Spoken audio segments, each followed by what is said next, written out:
Chapter 1. Rosewood Park was cursed. It started 16 days ago, or at least that was when word initially began to spread. Roland Druthers, already late for his daughter's piano recital, took the I-87 on-ramp and kicked his brand new Lexus LS into high gear. A traveling white 18-wheeler merged into the passing lane, then casually returned to the right lane. Roland considered waving to the driver, then didn't. The clock on the dashboard read 7:08 p.m. According to his wife, the recital had already begun. His daughter Stephanie was scheduled to play a rendition of Beethoven's Moonlight Sonata mixed with Gnarls Barkley's Crazy, somewhere between 7:23 and 7:30 p.m. The school was still 5 miles out, exit 102, followed by another 2.5 miles of local traffic. If he coasted at 71 miles per hour, he'd get there by 7:31 p.m. He checked his rearview mirrors, then pressed the pedal. The Lexus LS roared and steadily ticked up to 84 miles per hour.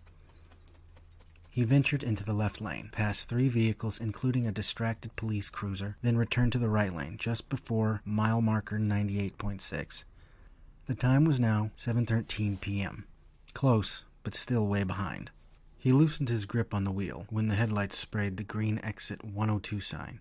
He took it, slowed to a stop behind a gray SUV minivan, and checked the dashboard again. Almost there, he mumbled, gritting his teeth and flipping on his left blinker. When the stoplight turned, he followed the van into the right lane, mimicked its speed, then roared back into the passing lane. A loud hiss followed. Roland glanced back at the minivan he had just passed, expecting to see it fall back. It was gaining. He stepped on the gas, but it maintained 47 miles per hour. The gray van passed with ease, overtook the left lane, then disappeared beyond the crest of the next hill. Cursing the cosmos, Roland took his foot off the gas and felt the back end of the Lexus drop. He pulled off on the side of the road, said, all right, aggressively at the trail of cars that passed him, as if this had been wished into reality by them collectively. He flipped the bird to the last passing car, took the tiny black flashlight from the glove compartment, and stepped out into the crisp autumn air. The back right tire was flat. He started to text Holly, but she had probably turned her phone off. She was always one to do that at a live performance, a sentiment hammered into habit after years of complying with the no cell phone rule at movie theaters. He called Jake's auto shop 3 miles up the road. It was closed technically, but rarely went dark before 9. He had been giving them his business for 2 decades, and usually got through on the 3rd ring. Hello? Jake's voice asked 2 rings later. Hey Jake, it's Roland Druthers. Sorry to call you so late. He checked his watch. 7:18 p.m. That's all right, you're not the first. Roland ignored the second half of Jake's answer. I'm on the side of the road, LaSalle, north end, just left the interstate. The back right tire is flat. Must have run over something along the way. Jake breathed hard into the receiver. Where'd you say? On LaSalle, on the north side of the road just after the interstate. You put the spare on? No, I was hoping I wouldn't have to. I'd prefer to just buy from you. There was another hesitation, followed by a long verbalized, can you describe it? It's flat, Jake, Roland said, losing his patience. Completely deflated. Is it punctured? I don't know, I'd assume so. Thread or sidewall? I don't know what that means, Jake. I'm sorry, but why are you asking that? Jake's voice paused. You're not the first call we've received tonight, Roland. We? The crew's working late tonight on account of all the new business. Jake looked around the auto shop lobby, which had tripled in desperation since 4, then leaned into the landline. Hang tight, Roland. I'll send Rusty to come get you. He hung up the phone, threw his eldest daughter at the front desk an exhausted grin, then slid open the window that peered into the garage. Got another one. Rusty Bingham, 28, straddled the shop's back door, finishing a cigarette. He pulled his greasy baseball cap forward, then caught eyes with the boss. This night? He trailed off, laughing at the ridiculousness of it all, took a final drag, then flicked the butt to the gravel. Where is it? It's on LaSalle, right by the interstate. Rusty nodded, then went to the bulletin board. He took the truck keys, filled his thermos with water, then went to the lobby. The usual suspects were there like scenes from his favorite movie. 7 faces, 7 vehicles, 7 different stories. There was Hal, Big Red Duvall, with his faded cherry red 1978 Ford Bronco. Rusty found pine needles in the grill last week and a rock jammed in his undercarriage. Janet Broward, a month back, saw her premium skyrocket after her oldest nephew backed her white 2016 Toyota Camry into a brick wall. Martin Greaves sat in the corner, his lanky limbs crossed. His gray 1993 Buick LeSabre drove beautifully after the transmission was replaced last May. Remy Olsen, 19, doom-scrolled on a stool by the door. Her Tesla 3 had had a software glitch that got the collision sensors to shriek even when clear on all sides. Gregory Delgado read a paperback in the corner. His 2010 navy blue Honda Civic came in monthly, a busted bumper, jacked alignment, dead battery. Melanie McNeil's 2003 yellow Jeep Wrangler blew a gasket last month, and she left an extra $50 out of sheer gratitude. Harold Morris was number 7. The brakes of his 1984 Chevy Monte Carlo had been replaced twice in the last 18 months. No idea why, but Rusty had his theories. Rusty gave a final glance at the lobby, then headed out, tow truck keys jingling in his pocket. Chapter 2. Ralph Decker sat cross-legged under the faded marquee of the old hotel, which now resembled a sleek, multi-business corporate building. Its former grandeur was now masked by mirrored windows and signs for a variety of new startups, coding camps, early development facilities, and co-working offices. After 4 p.m., a high-class bar and bistro became accessible. His dog Shepherd lay curled beside him, his eyes bright with unwavering loyalty. Next to his water bowl was a cardboard sign scrawled with neat, articulate letters. "Want to hear a dad joke? $2. An upside-down hat rested next to it, speckled with coins and crumpled bills. Unlike the others he'd seen on the streets, Ralph wasn't begging for change or favors, wasn't addicted or broken, just unlucky. Catching his wife of 6 years with her work husband was just the beginning. The divorce drained him of everything else, except his humor, and thankfully his loyal companion, Shepherd. Ralph watched this steady stream of well-dressed men and women hurrying past, eyes locked on their phones and the horizon. He figured most of it was unintentional, but then again, there was no way of knowing. He didn't reach for them or demand attention, like those on the sidewalks, nor did he offer drumsticks, like the Rodriguez twins did opposite of Mick's malt shop. Instead, he told Shepherd stories, and smiled at the public, those brave enough to trade glances. A man in a 3-piece suit slowed his stride, then watched everyone else continue toward the crosswalk. His polished dress shoes clicked like a musician, keeping beat, gleaming like a new car under the fading afternoon sun after a fresh paint job. The man read the cardboard sign, then casually stepped toward Ralph. Shepherd noticed him first. His curious nose took in the well-dressed man's scent, then returned to Ralph's knee. The man took a wad of crumpled bills from his pocket and tossed them into the hat. "I'd love to hear a good dad joke," he said, his voice smooth but commanding. Ralph straightened a bit, keeping his hand on Shepherd's paw. He studied the man, then took in a long breath, nodding. "Why do people in Greece hate waking up at dawn?" The man stuffed both hands into his pockets, then tilted his head at the sky. "Because dawn is tough on Greece." The well-dressed man smirked when it made sense. "Nice. I haven't heard that one." "Good. Then you'll love this bonus joke," Ralph said. "You hear about that myth on the news?" "No." "It was busted." The man chuckled, then tossed him $2 more. "Thanks for being honest." Ralph was grateful for the cash, but was confused by his compliment. "What do you mean?" "The last guy with your sign gave me a note with, 'You've just been robbed.' It was a joke, technically, but not what I expected." The man showed the back of his hand to Shepherd, then gave him a nice, friendly head rub. "I have a confession to make. I've been watching you." "Creepy," Ralph said, then laughed. "Sorry, I didn't mean it like that." He sat down beside Ralph, cross-legged, then offered his hand. "Julian." Ralph took it. "Ralph." Julian pointed at the opposite corner of the intersection, a sun-induced slab of concrete with a thin black fence that bordered an apartment complex. "You usually set up shop there, yes?" Ralph nodded, then gestured to the marquee they sat under. "The shade is better for Shepherd." "So," Julian continued, "I'll cut to it. I think I might have something for you." Ralph raised an eyebrow. Julian pointed at the lane beyond their feet, a one-way street headed north with angled parking spots on the eastern side that ended at a stop sign and a tiny corner store. To the left was a side ramp that led into the newly renovated Hotel Lormer. "How often would you say someone goes the wrong way down that road?" "All the time." "Really?" At least twice, daily. After a silent moment, Julian slapped Ralph's knee, then stood up. Let's go. Shepard rose first, and Ralph gripped his leash. Where? Julian smiled, then offered his hand to Ralph. Chapter 3. The 7th floor opened to the smell of roasted meats and fresh bread. Ralph left the elevator and followed Julian into a sleek upscale bistro he'd only heard about. The Top Shelf. Open after 4, elegant dining, business casual. The head chef, cloaked in white, chatting with the black-vested barkeep, saw Shepard, then went to recite their strict no-animal policy. Julian waved him away, then gestured Ralph to a table with a view. He took a menu from the hostess podium, then set it on the table. Ralph handed the menu back. You don't have to do this. I want to, Julian said, handing it back.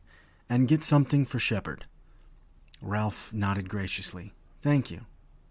The waitstaff took his order, then returned 10 minutes later with a thick deli sandwich, a side of steak fries, and a plate of cooked chicken. Ralph put a palm on Shepard's head, closed his eyes for a moment, then set the chicken on the floor. Shepard waited for his master's cue, then didn't hold back, his tail wagging happily. When they were finished, Julian gestured to the elevator. Once inside, Julian pressed and held down 7 and S. The numbers blinked in unison 4 times, and the chrome wall behind them opened. Julian spun around, led them down a bright hallway, and later to a large conference room marked Security. There stood a wall of monitors, 20 in all, live feeds of the neighboring area, the street, the roof, the sidewalk, the hotel, both parking lots, and most notably, the intersections of Ridgeway and Fountain. Julian tapped the feed with the one-way road between the marquee and the new hotel. Fountain Street was designed specifically for parking and deliveries, he explained, zooming in on the row of parked cars. 12 spots, 2 for handicapped, 2 for visitors. Here's the problem. As you confirmed, too many ignore the one-way sign and plow on through like a raceway, in the wrong direction. It's chaos. Right, Ralph nodded, his curiosity increasing. Julian took a seat in front of the keyboard. He tapped a few keys, and the live feed switched to 8:15 a.m. earlier that day. A blue car zipped through, halting a pedestrian at the curb, then swerved dangerously close to a delivery guy pushing crates of alcohol to the entrance ramp. I remember that, Ralph nodded. The blue car guy lost himself for a moment, screamed at the delivery guy. The video confirmed that a moment later. Julian grimaced. One wrong move is all it takes. Slamming a delivery guy, T-boning a car as it pulls out, taking out a pedestrian, and it all gets clogged. The system requires safe access to that side entrance. I can't pay my staff if the street's blocked, and I can't pay my corporate guys if deliveries get delayed. Julian let his fingers do the talking, toggling with the camera coverage. Here's where you come in, if you're open. I've got blind spots, 7 in all. Sit in any of them. Panhandle, read, do whatever. The cameras won't catch you. But when you see someone go the wrong way on that street, I want you to shoot 1 tire. Ralph did a double take. Shoot 1 tire? Julian went to a tall metal filing cabinet behind Ralph, pulled the top drawer, and took out a tiny, sleek, Nerf-looking object. Ralph saw the barrel first, then the trigger. An altered tranquilizer gun. Elegant black, with a fancy ergonomical grip and attachable magazine. Julian released the mag, then showed the top round. A pill-sized blue bullet fitted with a sharp arrow tip. Armor piercing? No. Puncture a tire? Absolutely. Just make sure to tag the tread, not the side. Hitting the tread will make it look like they ran over it in the street. If done right, the tire will deflate slowly, and then pop goes the weasel. Julian shoved the magazine back in, then gave Ralph the gun, small enough to go undetected, but large enough to bypass a simple patch job. Ralph weighed the gun in his hand, felt the smooth professional design. His stomach sunk as he imagined himself using it in broad daylight as pedestrians walked by. His concerns were distracted by a tiny round button on the grip. He pressed it with his thumb, aiming it at the ceiling. That laser pointer should help with aim, and don't worry, Julian continued. I'll make sure you get a percentage of the tire sales. Ralph's eyebrows rose. A percentage? Julian nodded. Fire King supplies 80% of the shops in town, and since I owe 30%, I get a kickback. For every tire you tag, I get a cut, and in turn, you get a cut. Ralph liked the sound of that, but was still unsure. What about the cops? 7%. How does that sound? Julian asked, then did a double take. Oh, I'm sorry, that wasn't your question, was it? No, Ralph answered, then forgot his original question. How much did you say? 7%. Good tires range between $85 and $150. 7% of that can be between $6 and $10 a tire, depending on the car. Ralph felt the proposition sink in, and the question from earlier arose. What about the cops? What if I get caught? What will I say to them? Julian smiled warmly, then took his phone from his jacket pocket. He pulled up his contacts, then tapped Jerry. He put it on speaker, set the phone by the keyboard, and leaned forward to give Shepard a healthy scratch behind the ear. As the phone rang, Ralph noticed an old lady in the feed, standing in his spot, staring directly at him. He felt a sudden shift. Not anxiety, not fear, but rather an eerie knowing. The only other time he had felt this was years ago, in college, high on a synthetic strand that made him think a classmate could read his thoughts. That same terror gripped him now. Only this time, the woman didn't look away. Officer Madison, the voice on the other end said after the third ring. Jerry, Julian exclaimed like they were brothers. Tell me the good news. It's been a breezy morning. Not much action. What can I do for you, Julian? Just a question. Got a recruit interview later today, and a thought came to me. What should I tell him if he questions the legality of our little karmic weapon? Tell him the truth. Which is? It's technically property damage, but we see the value in it, so it's all good. Julian gave Ralph an approving glare. Right, but let's imagine he was right here with me in the room. What would you tell him? There was a loud exhale over the phone. I'd tell him, the boys in blue would rather see tires deflate than clean up an accident. It's already congested as it is, so he's doing us a favor. Thank you, Jerry. Julian smiled, winked at Ralph, then ended the call. Feel better? Much. Good, Julian nodded. But like with any gig, there are rules. Sure. Ralph resituated in his seat, then looked for the old lady in the feed. She was gone. Number 1, we don't know each other.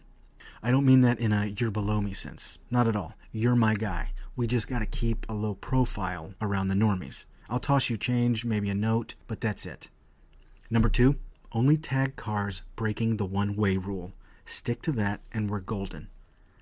How many rounds are in a magazine? 17.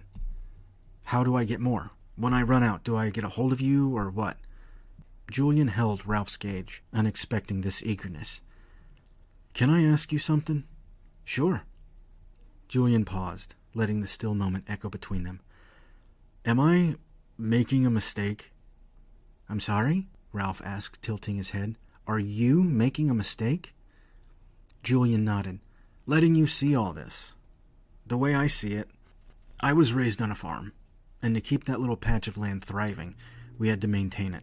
Pull the weeds, clip the dead, keep everything flowing towards those with life, you know? Of course, Ralph replied, making sure his interest was obvious. Julian pointed at the north fountain monitor. That lane is my garden, and it can only thrive if the weeds stay trimmed. You're pruning chaos to keep the order. All it takes is one guy, one jackass, to derail the entire system.